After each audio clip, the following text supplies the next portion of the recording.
Hello, welcome back to my channel. If you are new, welcome to my YouTube channel. I'm your host Favorite. I use she, they, they pronouns, and I am so excited for today's video. If you are returning, thanks so much for coming back. I really do appreciate you, and let's get on to today's video. So, happy Pride Month. It is June by the time this video is being uploaded because I'm filming it in May, but I wanted to do a series on my channel where I talk about my different intersecting identities. And today's video is going to be on my sexual orientation. I identify as asexual, and I wanted to talk about my experiences to help spread awareness.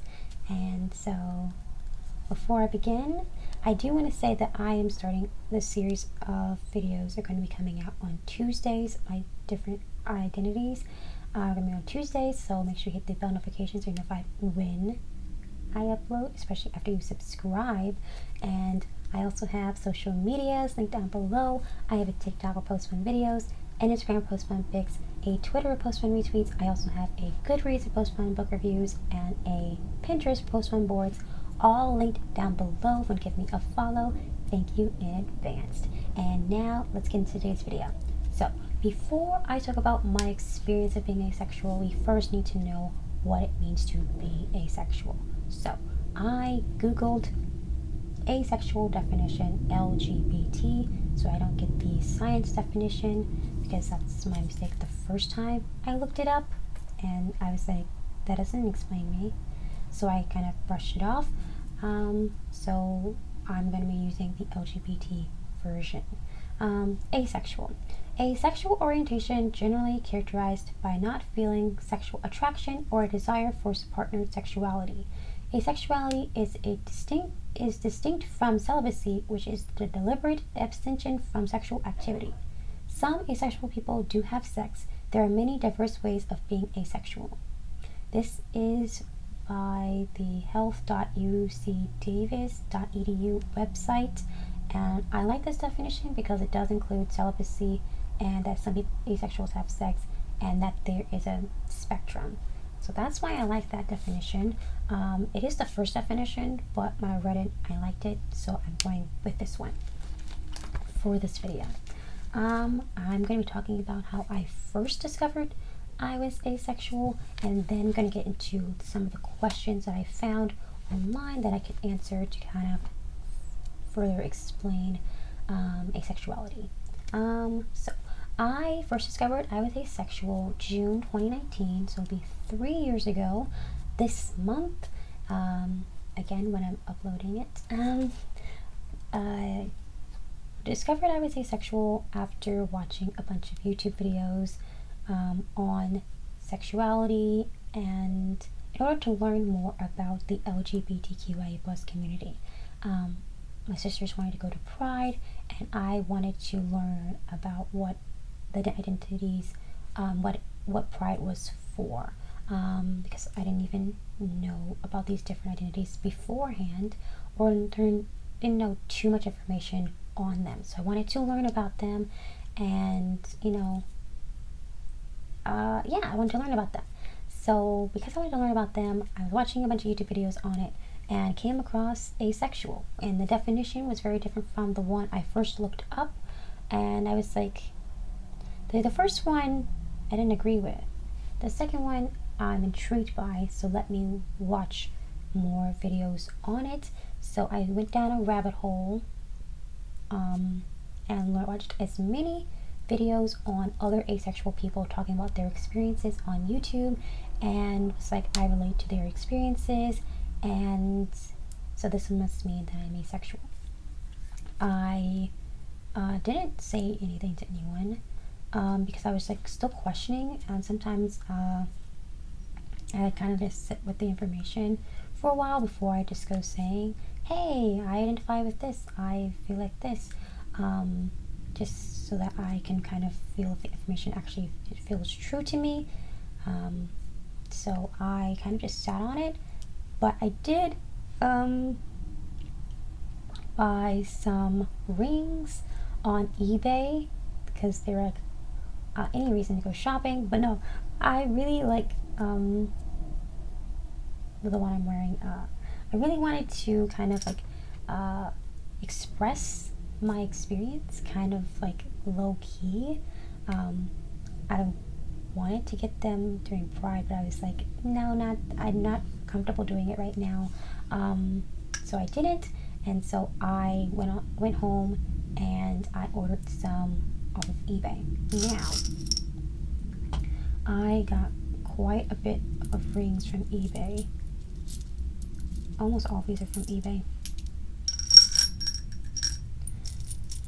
And I'm going to just take the ones that aren't black out. Okay, so I got so many. These aren't even all of them. These are just some of them. I also, because I didn't know what size that my finger was, so I got some in a size 5, some in a size 6. I got one in a size 7, but I gave that to my sister because 7 was way too big for me. And so yeah, so I got, these are my plain ones. This one's a 5 and the bottom one's a 6. The Batman ones didn't come in a size 5, so they're in a size 6. Yeah, I was like, I can make them kind of subtle and get my favorite things on them. And then the one I'm wearing and this one are the same one. They are the Lord of the Rings, Ring of Power. The One Ring. I got multiples. I got a bunch of the Lord of the Rings ring because I love Lord of the Rings and I tend to lose things.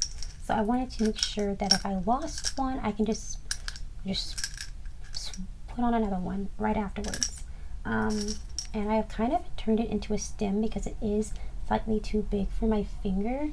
So whenever it kind of like is up here, I kind of just like use my thumb to just readjust it, and I just do that like constantly throughout the day. And when I notice when my ring isn't on because my thumb goes to do it, and it's not there, and I start looking around for it, like, wait, I did take it off as I was cooking, or I'm doing my hair, but I immediately try to put it back on. Whenever I go a day without it, I'm just like, wow, I just like touching for it. And yeah, so I try to make sure I always have it on. But yeah.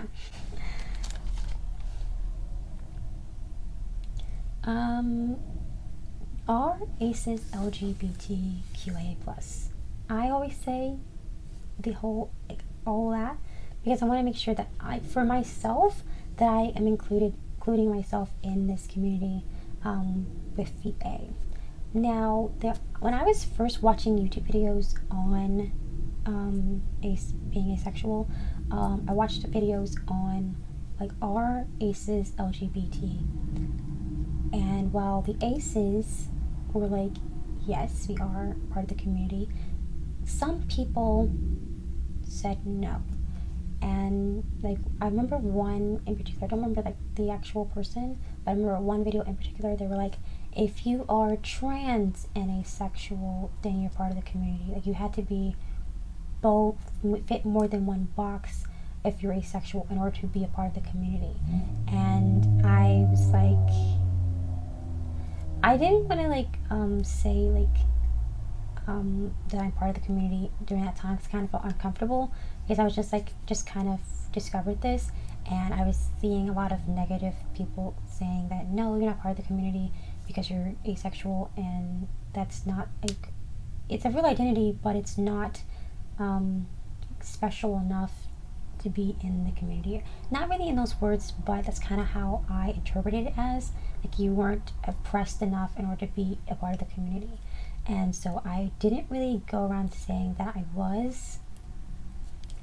I just kind of put it in my bios that I was asexual, and kind of just left it at that, and followed asexual people and stuff like that.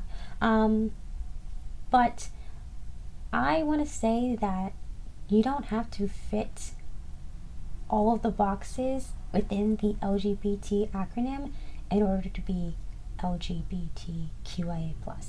You just have to fit one letter in the acronym, because there are straight trans people, and so just them being straight, does that mean they're not part of the community? No, because they are trans, they are part of the community.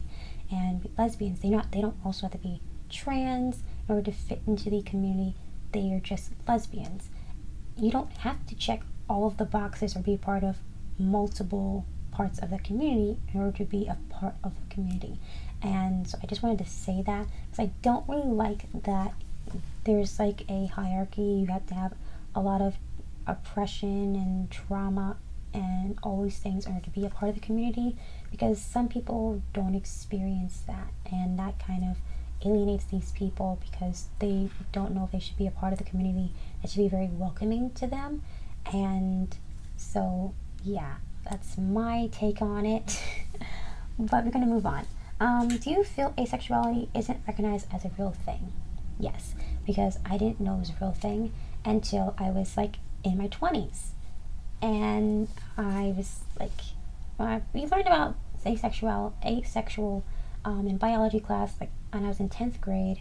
And so that's kind of the definition I had for asexual until I was like 3 years ago, 23.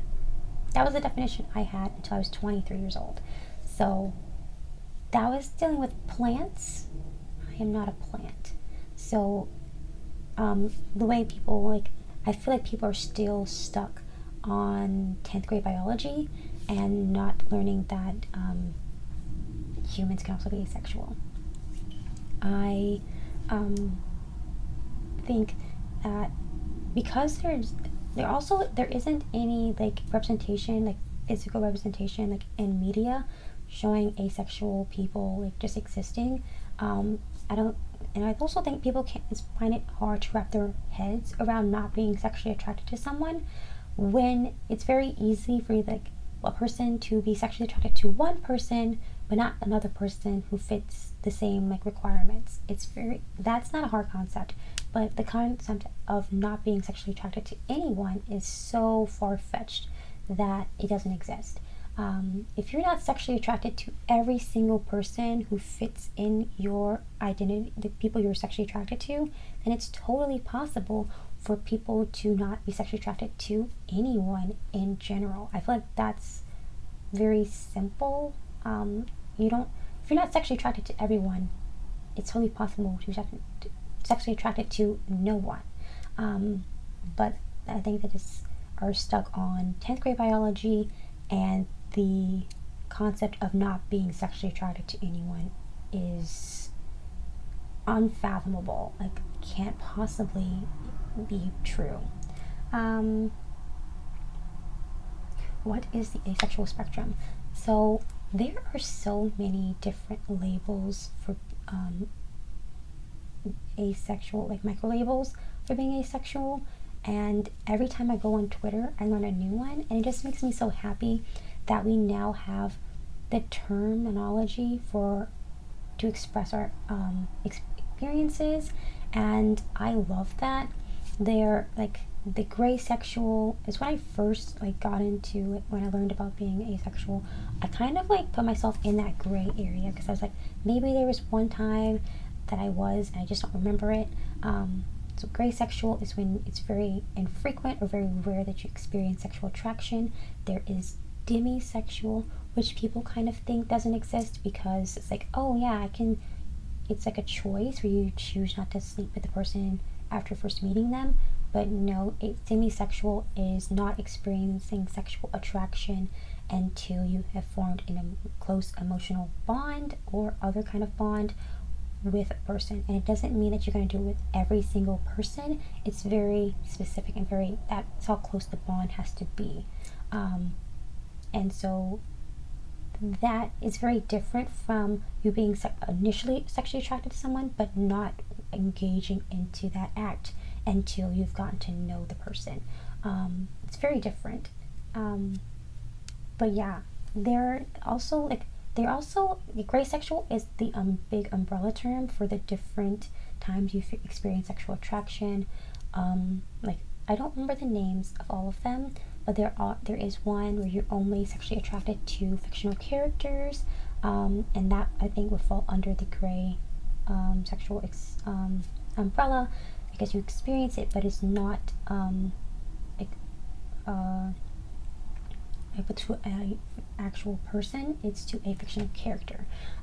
There are like Graysexual, which is the opposite of demisexual, if I'm not mistaken, where you experience sexual attraction until you form that close emotional bond, and then the sexual attraction has disappeared, it's gone. There is flux, where your sexuality and asexuality kind of fluctuates. There's so many different micro labels, and I do want to do videos kind of talking about each, not each one, but like I do a video on them, because I find them to be fascinating, and I love that people have created these terminologies for themselves and other people who also identify with them. I also love looking at the flags. The flags, some of them are really pretty, and like the color schemes are really nice. Some of them are not my favorite, but it's not, I don't usually identify with those with the terminology anyway, so it's none of my business if the identity matches, if I like the flag or not, because it's not for me. But some of them are not my favorite, some of them are my favorite, some of them are so pretty I wish I identified with it, but I don't. But people are just like so creative with their flags, the color schemes. I'm thinking about one in particular, and if I remember, I'm gonna put it right here. And part of it, sometimes I feel like I identify with it, and sometimes I don't. I'm still discovering myself, and like really like digging deep to my experiences and how I actually saw things. Going back so far is kind of hard, but I'm still like learning about myself, and so I don't really know if I actually fit under that label. But there's so many different micro labels within the asexual umbrella that it's very fascinating, and I love them. Can you be asexual and never experience sex? Yes, you can. Being asexual is a lack of sexual attraction, so if you weren't sexually attracted to someone, you might not want to engage in the sexual act because you don't experience it, or you don't want to have it. It really is like you can have had sex and be asexual, and you cannot have had sex and still be asexual. Because asexual people experience the same things like arousal and things like that. It's just the lack of attraction to a specific person. I like to say that it's to the specific person, like when you're looking at a person and are you sexually attracted to them? Answer is no, but it's like all these other people as well. So yeah. Oh, I do want to say, it's not, can you be like bisexual and asexual at the same time? And yes, because of the split attraction model, where you don't experience sexual attraction, so you use a different type of attraction to help you identify and navigate through relationships and dating and all that other stuff, or whatever you want to call it. They're like biromantic, asexual, lesbian, asexual, gay, asexual, both, all of those, like pansexual, all of those identities also exist. There's also aromantic asexual, meaning you don't experience romantic attraction or sexual attraction. There are oriented aro-ace, and they just use like a different type of attraction to help them identify with their experience, because they're both aromantic and asexual. I haven't quite figured out where I fall in that area yet. I just say I'm aro-ace and kind of leave it at that, and really all that is up for grabs. I don't really know where I fall in that category. I just know I'm asexual. I do want to talk more about being oriented ace, aro-ace, and all the other things in a different video, more on my aro video, maybe. But that is all for today's video. If you enjoyed this video, feel free to give it a thumbs up if you would like. subscribe if you want to. Hit the bell notifications so you're notified when I upload. I try to upload twice a week, and my social medias are all in the description box down below. You can give me a follow. And until next time, drink some water, eat a snack, play with a favorite toy, and enjoy the rest of your day. Bye!